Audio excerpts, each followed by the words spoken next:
descentralizadas en las provincias y los organismos del Estado Nacional. Reitero, el día miércoles está anunciado un paro nacional de ATE, un día muy, pero muy difícil, va a ser seguramente la mitad de semana de esta semana. Un paro que se anuncia ahora y que seguramente tenga repercusión, porque no va a ser solamente de un día, sino por 48 horas. Así que atención a lo que vaya a pasar y a aquellos gremios que se quieran sumar también, porque realmente va a ser un caos seguramente el día miércoles. Hay que ver qué sucede, hay que ver también si el Estado interviene previamente para poder frenar esta situación y obviamente también para poder definir qué es lo que va a pasar y qué es lo que está pasando con este anuncio que ya te lo voy contando, donde esta semana va a estar muy complicado, no solamente en Buenos Aires, sino también en toda la República Argentina con este paro nacional.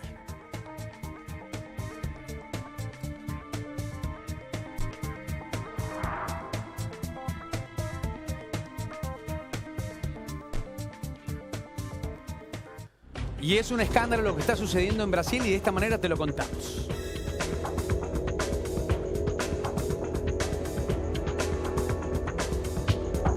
Brasil, el principal aliado político y económico de la Argentina, vive horas trascendentales. La economía de este país se hunde y la política se adentra en una crisis de difícil pronóstico. Perfecto. A mis espaldas está el Palacio del Planalto, la sede de la presidencia, donde Dilma Rousseff lucha literalmente por su supervivencia política en medio de una embestida de la oposición que no hará más que crecer en los próximos días. Así lo cuenta Marcelo Falac, que va a estar acá con nosotros. Era justamente lo que estaba charlando con la producción. Enviado especial a Brasil. ¿Qué está pasando en Brasil? La oposición quiere ver preso a Lula da Silva, al expresidente brasileño. Esto tiene que ver con el marco de una mega causa por denuncias de corrupción por esa empresa, Petrobras, que la acusan también de haber recibido a Lula da Silva 8 millones de dólares. A él lo acusan de haberse quedado con unos 3 millones y otros 5 haber donado a una fundación. También hay una foto que lo implica muy seriamente, donde allí la justicia se toma para poder involucrarlo en esta media causa, que tiene que ver con una fotografía donde aparece con algunas autoridades comprando un departamento, y ese departamento es prácticamente el inicio de esta causa que se le inicia a Lula da Silva, expresidente del Brasil. Cuenta con el apoyo de Dilma Rousseff. Hasta ahora hay varios funcionarios que ya han sido detenidos, que tienen causas, que se los ha condenado a más de 20 años de prisión. Atención, porque realmente hoy institucionalmente Brasil está sufriendo esta crisis por denuncia a sus principales autoridades. Una mega causa de corrupción, una mega denuncia que se está efectuando en este caso por la petrolera Petrobras y en esta repartija de dádivas, por así decirlo, a todos los funcionarios. En este caso la acusación muy pero muy fuerte. Recordemos que la semana pasada se allanó la casa de Lula da Silva. La propia Dilma Rousseff se mostró al otro día con él manifestando su apoyo, y así de esta manera es lo que está pasando en el contexto internacional con Brasil. ¿Cuánto repercute también en la República Argentina? ¿Cuánto repercute en la credibilidad de una de las economías más fuertes del mundo? La sexta economía más importante del mundo. Digo, es un país que tiene un marco realmente imponente, y sobre todo en la figura de un expresidente de la nación como es Lula da Silva, una persona que ha sabido transformar muchísimas realidades de ese país y que hoy se ve implicado en esta mega causa, en este mega escándalo político que salpica a una de las caras más visibles quizá del gobierno anterior, donde se viene investigando esta situación, donde se aclara esta cuestión que tiene que ver con la corrupción. Acá lo estamos viendo en imágenes. Estas eran imágenes de los allanamientos que se realizaban, realmente muy pero muy llamativos. Lula, el mismo Lula lo ha dicho en una conferencia de prensa, que se había realizado, que se había producido un montaje mediático para poder ensuciar aún más su propia persona. Esto es lo que había expresado el expresidente brasileño. Recordemos que en esa imagen que se mostraba en el balcón con Dilma Rousseff, la actual presidente de dicho país, quien le brindó total apoyo a Lula da Silva. Obviamente que vamos a ver, y en un ratito vamos a definir también qué es lo que quiere el PT, digo, como partido opositor, definir y ver qué es lo que va a pasar con esta causa, quiénes van a terminar presos, quiénes van a terminar involucrados. Hasta ahora es realmente llamativo cómo sigue esta investigación y cómo también los diferentes funcionarios ya están siendo condenados a varios años de prisión. Una causa seguramente ejemplar, que la vamos a entender mucho más con la voz de Marcelo, que va a estar acá con nosotros en un ratito, que ha viajado a Brasil, ha estado empapado obviamente de los temas allí de la actualidad, de todo lo que está pasando con este país vecino. Y cuánto repercute, ¿no? Digo, que un expresidente esté involucrado en esta causa, que la propia presidente de dicho país lo esté apoyando, como prácticamente garantizando que nada tenga que ver Lula da Silva, y de esta manera lo vamos a charlar aquí en el piso para poder entender un poquito más. Así estamos compartiendo con todos ustedes. Lo voy a recibir a Marcelo Falac, quien ha sido el enviado especial de C5N a Brasil, para poder compartir y para poder entender un poquito. Bienvenido, Marcelo. ¿Cómo te va? Gracias por venir. ¿Todo bien? Gracias por invitarme. Bueno, muy bien. ¿Con qué te encontraste en Brasil? Contame un poco, quizá a partir de los medios, y después nos metemos de lleno precisamente en lo que está pasando con el gobierno. Yo voy bastante a Brasil, voy muy seguido. Yo hago internacionales en ámbito financiero, y Brasil para nosotros siempre, tradicionalmente, es un foco muy importante. Estuve en las elecciones, estuve después un par de veces también. Lo que me encontré esta vez es una sociedad cada vez más crispada. Si nosotros acá hablamos de grieta, te puedo asegurar que allá en Brasil no tienen nada que envidiarnos en ese aspecto. Hay una situación tremendamente polarizada, apasionada en términos de, por un lado, quienes defienden los gobiernos del PT y el legado del PT, sobre todo en materia de avances sociales, y una oposición muy cargada con lo que son los hechos de corrupción. Mañana vas a tener en las calles seguramente a varios millones de brasileños pidiendo la renuncia o destitución de Dilma. ¿Varios millones? Sin dudas, sin duda. Va a ser una manifestación muy importante. Dependerá en la comparación con otras que hubo en los últimos tiempos, si el impacto es mayor o menor, pero la expectativa de la oposición para forzar el juicio político de Dilma o la renuncia. O sea, ya lo estás anticipando ahora. Esto es importante. Digo, mañana va a haber una mega movilización en Brasil pidiendo la renuncia de Dilma Rousseff. Renuncia o destitución. Esto último... Digo, nos lleva al 2001 a nosotros, digo, de ver una imagen así. Es fuerte. Es muy fuerte. No sé si el 2001 porque el contexto económico es distinto. Nosotros tuvimos una serie de condimentos extra que tuvieron que ver con el estallido de una paridad cambiaria artificial. No, me refiero a la manifestación y a la expresión de la gente para pedir que un presidente el que se vayan todos, fuerte, claro. Estás por ahí. Está por ahí. Estás por bueno, ahí. Vamos a ver un informe ahora. Vos estuviste trabajando en Brasil para entender un poco, y después quiero que me cuentes las sensaciones que te dan a vos. Digo, de ver un Lula da Silva prácticamente rodeado por la policía, una presidente apoyándolo, como queriendo sacar de culpas. Vemos este informe, compartimos y seguimos charlando con Marcelo acá en el piso en Remix de Noticias. Mandalo.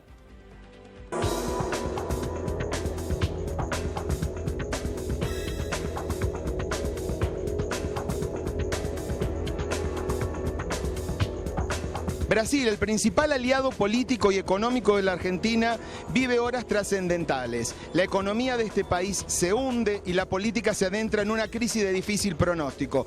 A mis espaldas está el Palacio del Planalto, la sede de la presidencia, donde Dilma Rousseff lucha literalmente por su supervivencia política en medio de una embestida de la oposición que no hará más que crecer en los próximos días.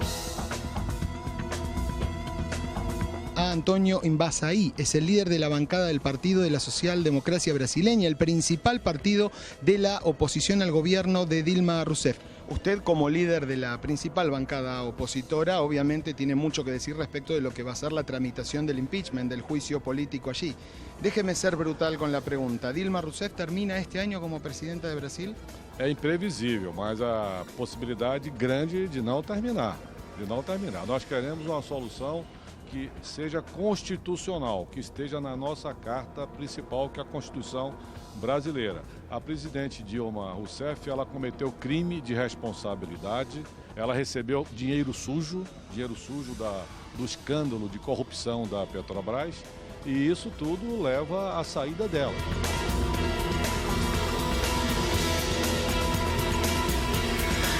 La oposición brasileña tiene dos cartas fuertes para terminar con el gobierno de Dilma Rousseff. Una de ellas se dirime en esta corte, el Tribunal Superior Electoral, que tiene que dirimir en una causa iniciada por la oposición por el supuesto flujo de dinero negro a la campaña oficialista que llevó a la actual presidenta al poder en octubre de 2014. La oposición parece querer avanzar más rápidamente con el proceso de impeachment. ¿Cuál es la posición del Partido de los Trabajadores?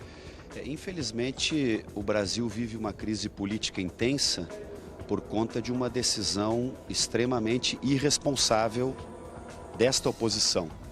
Ao não reconhecer o resultado eleitoral, que foi um resultado legítimo, a presidenta ganhou a eleição com 54 milhões de votos, Desde outubro de 2014, a oposição insiste com diferentes vertentes com a ideia do golpe institucional, ou seja, quer derrubar o mandato legítimo da presidenta. E isto tem agravado a crise política.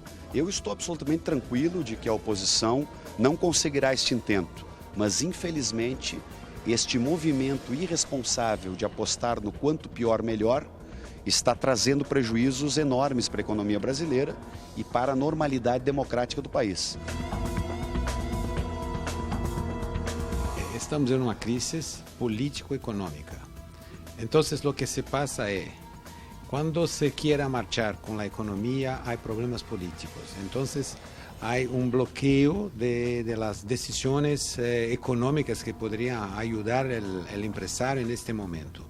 Nosotros de la CNI tuvimos la oportunidad de elaborar varios planes, estudios, propuestas para que se tenga un planeamiento de acciones que pudieran mejorar la condición de la industria brasileña. Pero hay que hacer leyes, hay que aprobar muchas cosas. Entonces, en ese momento, el Congreso tiene mucho más necesidad de discutir los problemas que están viviendo de política y de economía juntos.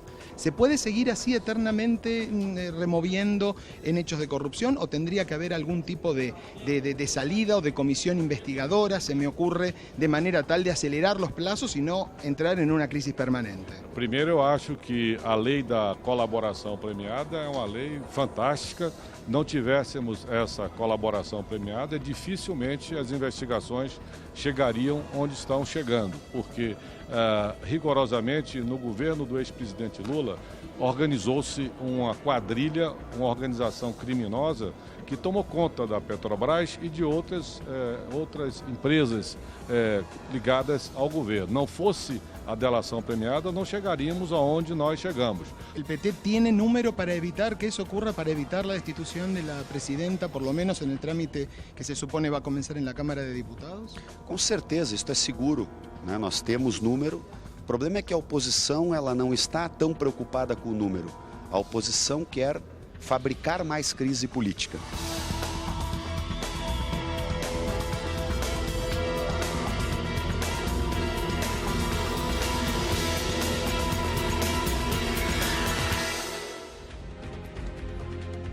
Bueno, felicitaciones por el informe, Marcelo. Gracias. Qué pase de facturas, tremendo. Por eso te decía la cuestión de la crispación y de lo que nosotros acá dimos en llamar grieta. Sí. Hablan de cuadrilla, organización criminal en referencia a un partido. Del otro lado se responde denunciando un golpe institucional. Es realmente muy grave lo que está pasando y nos pega de lleno a nosotros también. Ahora, ¿por qué se lo acusa a Lula da Silva de organizar, como dijo allí, creo que es el presidente del bloque socialista, una cuadrilla criminal de corrupción? Esa es la tesitura oficial, te diría, del Partido de la Socialdemocracia Brasileña, que es el principal partido de oposición. Sí. El presidente del candidato derrotado por Dilma en 2014, Aécio Neves.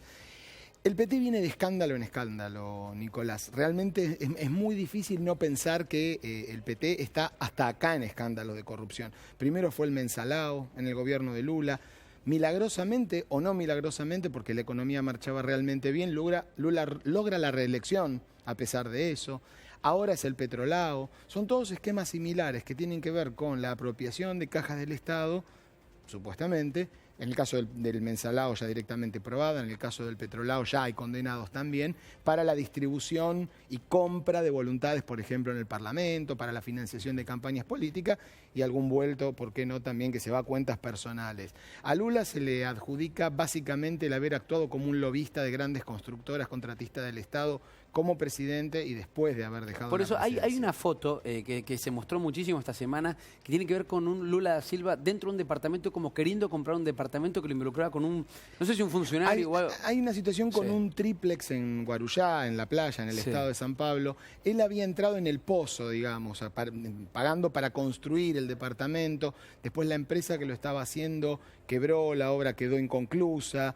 Él dijo que desistía de esa operación y ahora lo que se sospecha, esto es una sospecha, por supuesto no hay condenas todavía en ese sentido, es que en realidad el triplex pertenece a Lula a través de un testaferro que lo pagó tanto en su construcción como en su refacción, una constructora que se llama OAS, que es una de las más importantes de Brasil y una de las principales financistas de las campañas políticas en Brasil. Y bueno, esta es una de las fotos. Ella es la foto de la que estaba hablando. Perfecto, me voy a ponerla acá atrás. Esta es la foto.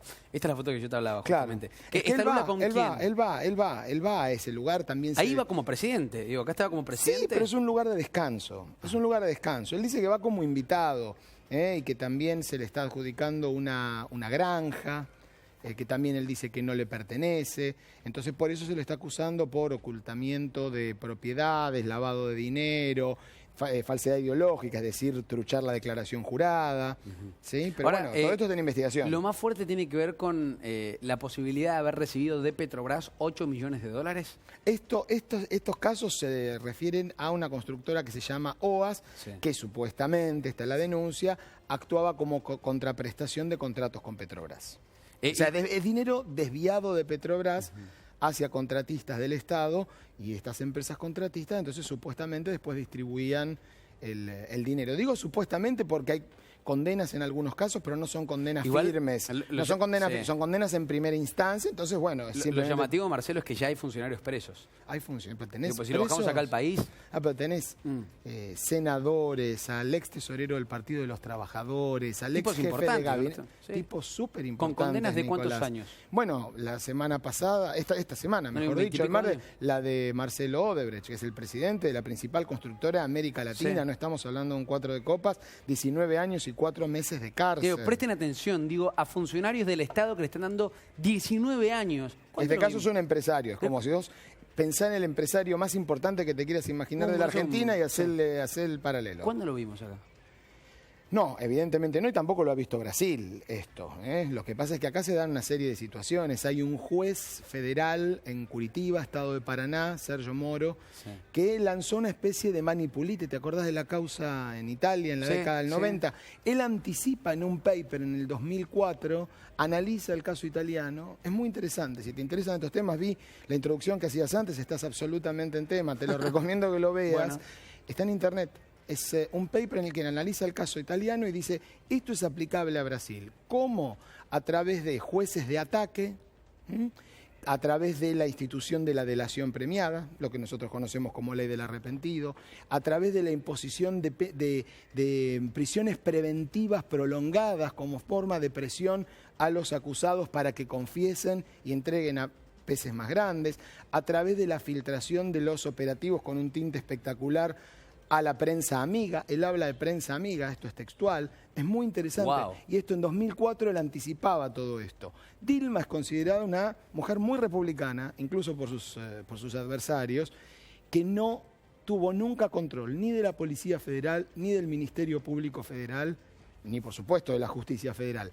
Esta combinación hace que todo esto sea posible ahora, en un contexto económico negativo, en el que el humor de la gente no es el que era en otro momento.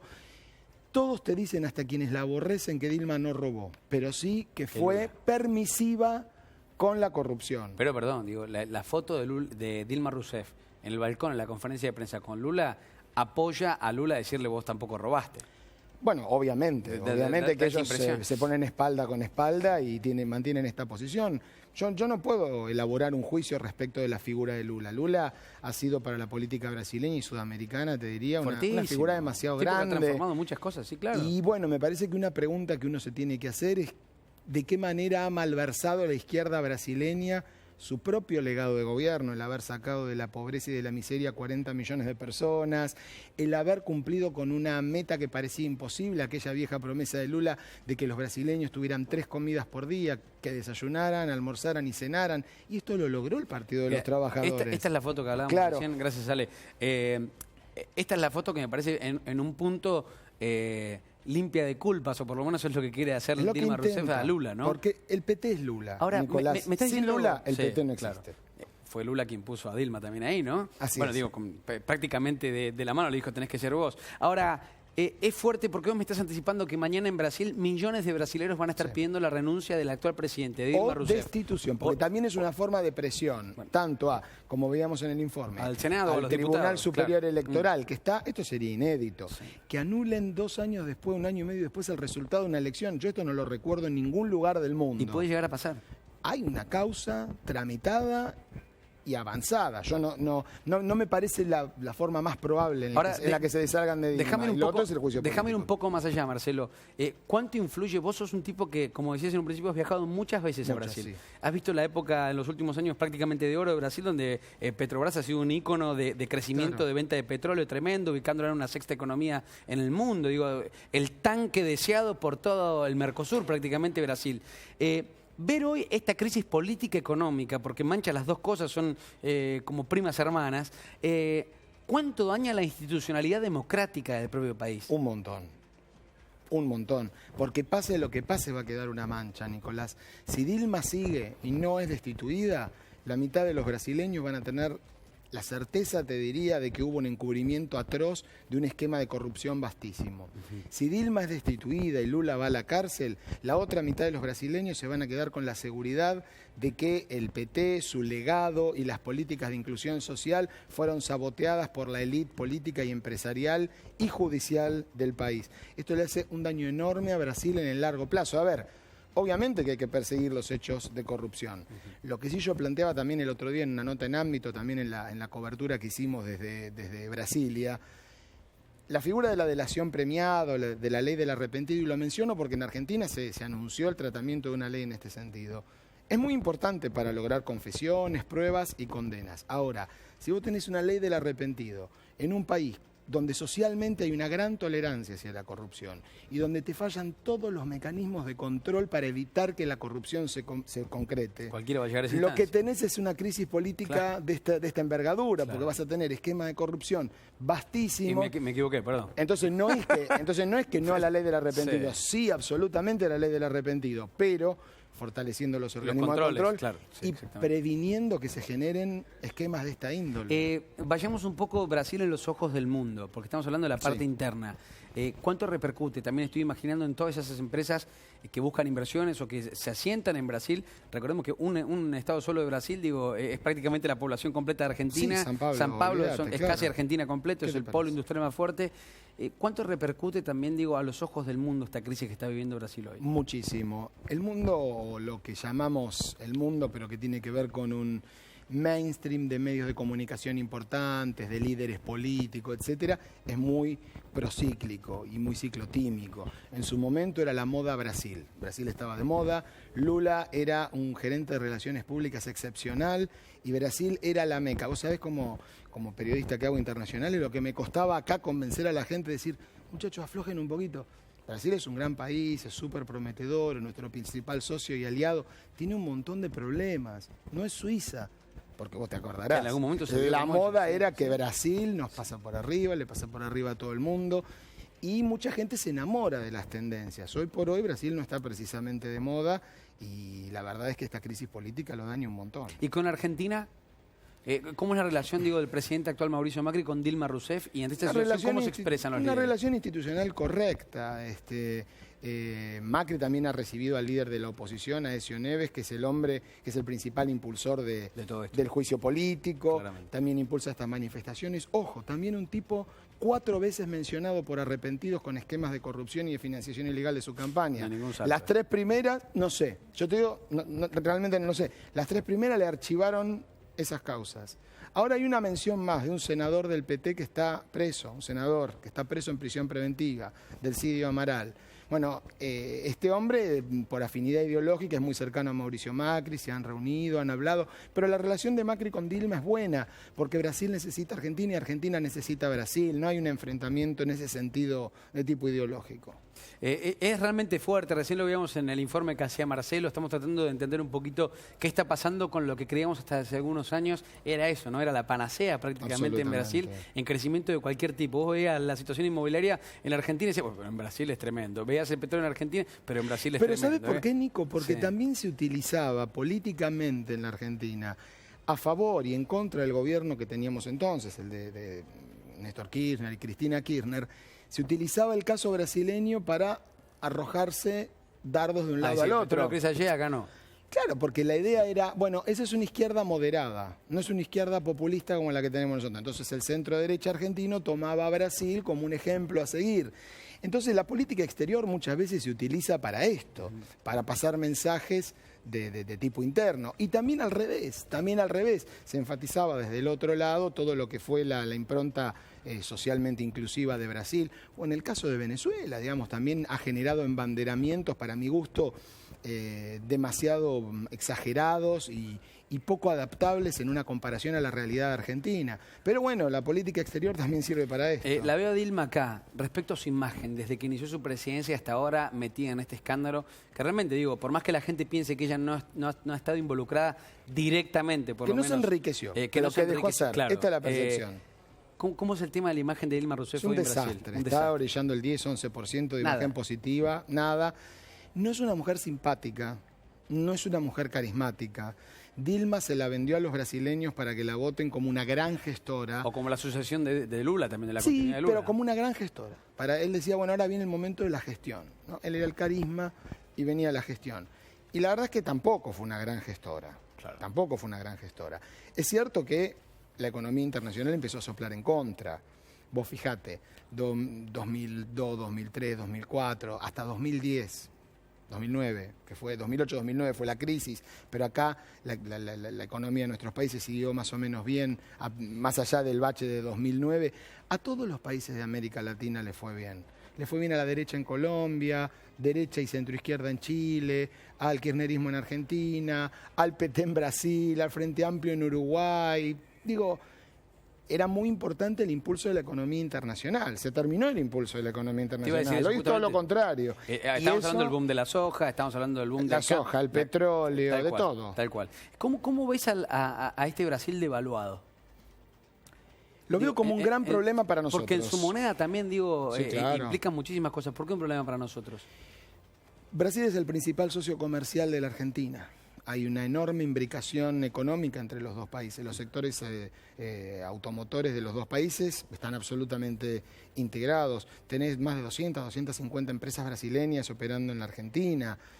Brasil tuvo el año pasado una caída de su Producto Bruto de 3,8%, Nicolás. Este año hay distintas estimaciones, van de una caída del 3,5% a una del 5%. Muchísimo. Estás hablando casi 10 puntos del producto evaporados en 2 años. 2017 parece también jugado en términos de crecimiento. Si vas a ver un crecimiento, será un crecimiento pequeño y dependerá mucho de lo que pase con la crisis política. ¿Y esto repercute acá? ¿Que decís que empresas brasileñas se pueden volver a Brasil? No eso, pero vos tenés tu principal socio, el país que traccionaría exportaciones industriales, sobre todo de la Argentina. La soja la vendemos en otro lado. Sí.